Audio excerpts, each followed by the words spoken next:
सतगुरु ऐसा जानिए,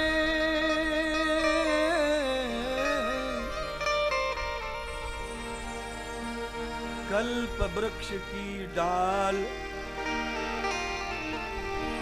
ये है दर्शन वृक्ष के पूर्ण कीने काज।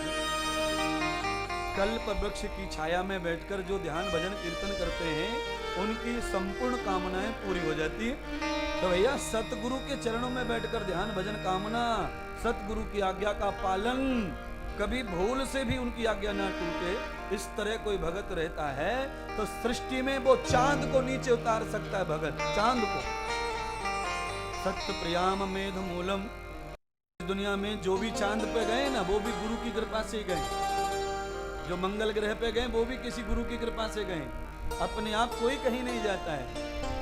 और दुनिया में जो भी बड़े बड़े धनुर्धर, बड़े बड़े वीर, गदाधर जो भी हुए वो सब गुरुओं की मेहरबानी से हुए हैं।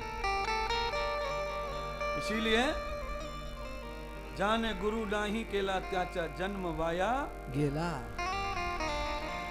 जय हो।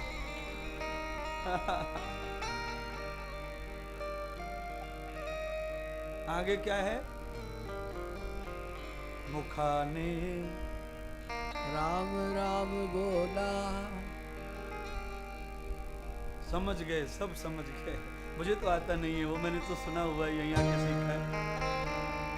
महाराष्ट्र का है वो, पर मैं से जितना आया मैंने बराबर बोल दिया उसको समझाने के लिए। अब संस्कृत में सुन लीजिए, मुझे जो आता है भाषा सबसे ज्यादा वो संस्कृत है।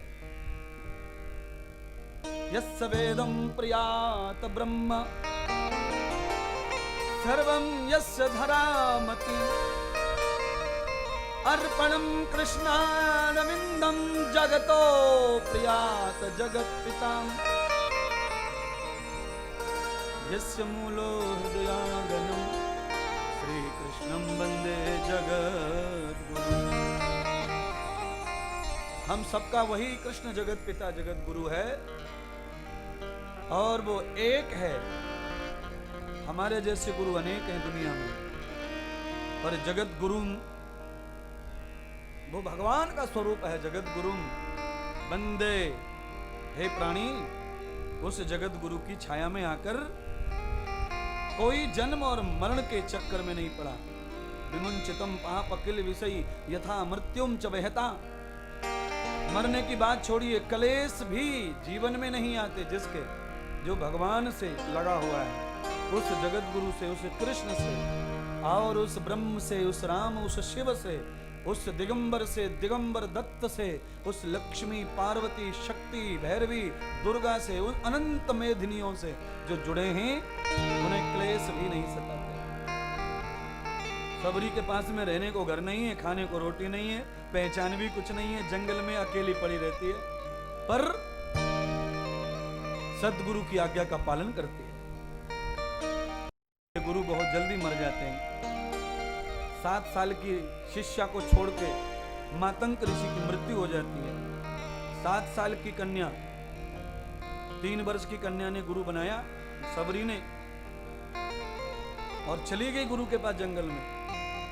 7 साल की हुई, गुरु की मौत हो गई, रोने लगी। गुरु ने 3 दिन पहले कह दिया, बेटी 36 घंटे के बाद मैं अपना शरीर समेट लूंगा। बिलखने लगी, तड़पने लगी, मैं कहाँ जाऊंगी, मैं कैसे रहूंगी आपके बगैर। मातंग ऋषि कहने लगे, पुत्री तू कहीं मत जाना, मैंने राम को कभी नहीं देखा पर मैंने तुझे राम नाम दिया है।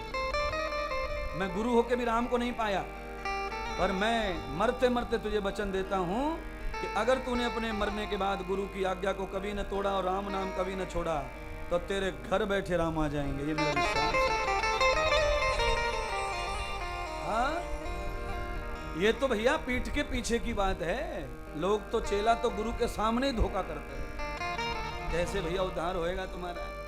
छोटे छोटे स्वार्थों के लिए इतना बड़ा झूठ बोलते हैं, छोटे छोटे सुख के लिए इतना बड़ा छल करते हैं, कैसे सुख मिलेगा? गुरु ने कह दिया कि मैंने राम को कभी नहीं पाया, कभी नहीं देखा, पर बेटी तू राम को यहाँ बैठे बैठे पाएगी। तुझे किसी तीर्थ में, किसी मंदिर में जाने की जरूरत नहीं पड़ेगी।